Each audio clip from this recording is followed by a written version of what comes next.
Assalamualaikum warahmatullahi wabarakatuh. Perkenalkan, nama saya Cecilia Flora Melita dari kelas 11 IPA 3. Di video kali ini saya akan membahas tentang materi gerak melingkar. Berikut video pembahasannya. Definisi gerak melingkar. Gerak melingkar merupakan gerakan yang dilakukan objek dengan lintasan berupa lingkaran atau mengelilingi suatu titik yang tetap. Gerak melingkar dibagi menjadi dua, yaitu yang pertama, gerak melingkar berubah beraturan atau GMBB, merupakan gerak melingkar yang percepatan sudutnya konstan. Yang kedua, gerak melingkar beraturan atau GMB, merupakan gerak melingkar yang kecepatan sudutnya konstan. Selanjutnya, besaran-besaran gerak melingkar. Pertama, periode. Waktu yang ditempuh benda untuk bergerak melingkar dalam satu lingkaran penuh dinamakan sebagai periode yang dilambangkan huruf T dengan satuan sekon. 2. Frekuensi. Frekuensi merupakan banyaknya lintasan tiap 1 sekon yang dilambangkan huruf F dengan satuan Hertz. 3. Sudut radian. Sudut radian merupakan besarnya sudut pusat atau poros lingkaran saat panjang busur lingkaran S sama dengan panjang jari-jari lingkaran atau R. 4. Posisi sudut. Posisi sudut adalah besaran yang diukur terhadap sumbu X yang berputar berlawanan arah gerak jarum jam yang bergerak sepanjang busur lingkaran sebesar S yang berjarak R dari sudut putarnya dalam satuan radian. 5. Kecepatan linear. Kecepatan merupakan besar lintasan yang ditempuh dalam selang waktu tertentu. 6. Kecepatan anguler atau sudut. Besarnya perubahan sudut dalam rentang waktu tertentu dinamakan dengan kecepatan anguler atau sudut. 7. Percepatan sudut. Percepatan sudut atau percepatan anguler dalam gerak melingkar didefinisikan sebagai perubahan kecepatan sudut anguler dalam selang waktu tertentu dengan arah mengikuti gerak suatu benda dalam lintasan yang berbentuk lingkaran. 8. Percepatan tangensial didefinisikan sebagai perbandingan perubahan kecepatan dengan selang waktu yang sangat singkat. 9. Percepatan sentripetal didefinisikan sebagai percepatan yang dialami benda yang bergerak melingkar beraturan dan arah percepatan selalu menuju pusat lingkaran. Berikut merupakan rumus GMB atau gerak melingkar beraturan. Yang pertama, frekuensi. Rumusnya adalah F sama dengan N per T atau F sama dengan 1 per T, di mana F yaitu frekuensi dalam satuan Hertz, T besar yaitu periode dalam satuan second, N adalah banyaknya putaran, dan T kecil adalah waktu yang dibutuhkan. Rumus yang kedua yaitu rumus periode, yaitu T sama dengan T per N, di mana T besar merupakan periode dalam satuan second, T kecil yaitu waktu yang dibutuhkan dalam satuan second, dan N adalah banyaknya putaran. Rumus percepatan sentripetal. AS sama dengan V kuadrat per R sama dengan omega kuadrat R sama dengan 4P kuadrat per T kuadrat dikali R, di mana AS adalah percepatan sentripetal dalam satuan meter per sekon kuadrat, V kecepatan tangensial meter per sekon, R jari-jari lintasan dalam satuan meter, omega frekuensi sudut atau kecepatan sudut dalam satuan radian per second, T besar periode dalam satuan second. Yang kedua, rumus frekuensi sudut atau kecepatan sudut.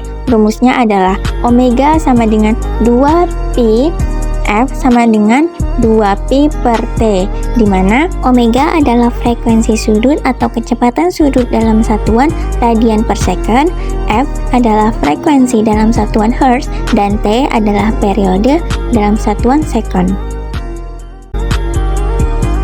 Rumus kecepatan linear pada gerak melingkar, yaitu V sama dengan 2πr per T atau V sama dengan 2πrf.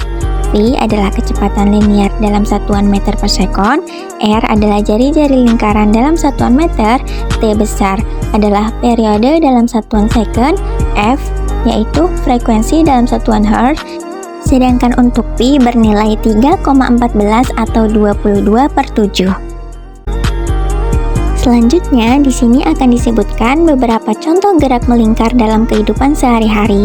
Di antaranya, roda kendaraan, bumi yang mengelilingi matahari, wahana komedi putar, turbin kipas angin, jarum jam pada jam analog, angin topan, pusaran air, mesin diesel, dan wahana biang lala. Baiklah, setelah kalian mengetahui definisi gerak melingkar, besaran-besaran gerak melingkar beserta rumus-rumusnya dan contoh penerapannya dalam kehidupan sehari-hari, marilah kita untuk mencoba mengerjakan satu soal di bawah ini. Berikut pembahasannya. Ban sepeda motor bagus berputar dengan kelajuan linear 7 meter per sekon. Jari-jari roda tersebut adalah 14 cm. Pertanyaannya adalah, berapa waktu yang dibutuhkan untuk menempuh satu putaran penuh? Untuk menjawab pertanyaan, kita tulis terlebih dahulu yang diketahui. V sama dengan 7 meter per sekon, R atau jari-jari 14 cm. Karena satuannya masih dalam bentuk cm, maka kita ubah menjadi satuan meter. Sehingga 14 cm jika kita ubah menjadi satuan meter menjadi 0,14 meter. Kemudian 7 meter per sekon dan 14 cm kita masukkan ke dalam rumus. Rumusnya adalah omega sama dengan V per R. Sehingga menjadi 7 per 0,14 menjadi omega sama dengan 2pi per T. Kemudian kita pindah ruaskan menjadi 7 per 0,14 sama dengan 22 per 7T menjadi T sama dengan 7,95 S atau sekon. Jadi, waktu yang dibutuhkan roda tersebut menempuh satu putaran penuh adalah 7,95 sekon. Dalam gerak melingkar juga terdapat hubungan roda-roda. Sekarang kita akan membahas hubungan roda-roda. Hubungan roda adalah hubungan roda-roda satu poros atau satu pusat. Contoh dari hubungan roda-roda sepusat dapat ditemukan pada gear depan dengan roda belakang sepeda ontel. Konsep kerja dari hubungan roda sepusat adalah dua lingkaran pada sepeda yang bergerak maju. Roda belakang berputar searah jarum jam. Macam-macam hubungan roda-roda. Yang pertama, hubungan roda-roda sepusat.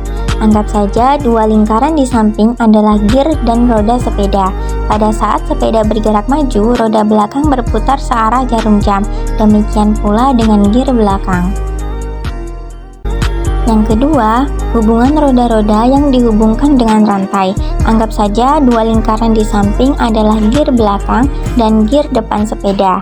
Ketika sepeda bergerak maju, gear depan dan gear belakang akan berputar searah jarum jam, sehingga dapat dikatakan arah kecepatan sudut kedua gear adalah sama. Ketiga, hubungan roda-roda yang bersinggungan. Gambar di samping adalah contoh ilustrasi dua roda yang bersinggungan. Jika roda yang lebih besar berputar searah jarum jam, maka roda yang lebih kecil akan berputar berlawanan arah jarum jam, sehingga dapat dikatakan arah kecepatan sudut pada dua roda yang bersinggungan adalah berlawanan. Akan tetapi, pada titik persinggungan, besar kecepatan linear kedua roda adalah sama.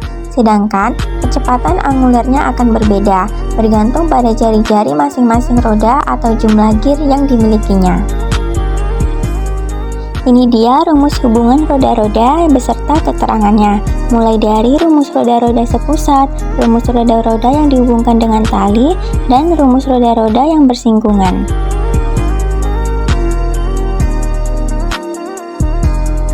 Setelah pembahasan tersebut, di sini saya lampirkan dua buah latihan soal yang bisa kalian kerjakan. Setelah kalian mengerjakan dua soal tersebut, kalian bisa menanyakan jawaban kalian kepada guru, apakah jawabannya sudah benar atau belum. Baik, itu tadi video pembahasannya, semoga bisa dipahami dan semoga bermanfaat bagi kita semua. Jika ada salah-salah kata, mohon dimaafkan. Wassalamualaikum warahmatullahi wabarakatuh.